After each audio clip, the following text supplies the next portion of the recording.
The education you received from the university designed you to be a slave. I know you might feel offended with what I'm saying, but it is true. Even the white people that brought it will tell you, at what point did they move into what we call formal education? Before formal education, what was practiced? In Europe and in many of these nations, what was happening was that when they take slaves from Africa, or people from Africa, they send them to work in farms. They were used to do farm work, used to do hard labor in the farms. But a point came, the agrarian revolution began to wane, and we're stepping into an era of industrial revolution. So the white people started using mechanized equipment for agriculture. People started going into production. The metal or ore revolution came, the iron revolution came. So everything eventually was, I think, iron and steel.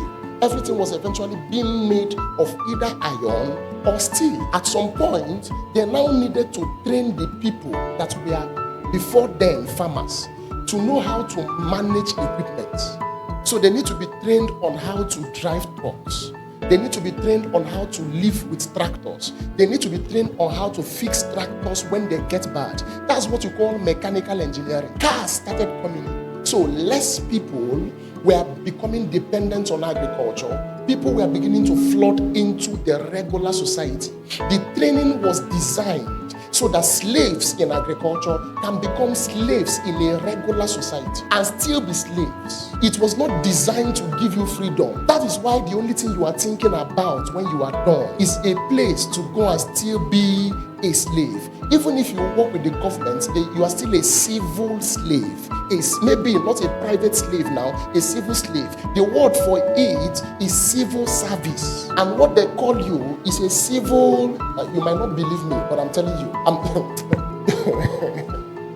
Who wants ministry of mentor? Are you appreciating the ministry of a mentor now? That's who you are still. And then, in order to keep you there, there must be something thrown at you regularly, maybe on a monthly, maybe on a weekly as wage, maybe on a daily as wage, maybe on a monthly as salary, so that you can keep coming. It was at some point that slaves decided to rebel. When they rebelled, part of what they requested for was that they should save up something for them, so that when they are done serving and they are old and tired, they can now live on what has been saved for them. That is what you call gratuity. These things didn't happen overnight. It took sequence of time and years and planning. The design is not so that you can be free. I wish you know it. I'm not saying everything about it is bad, but the design is not such that you can be free.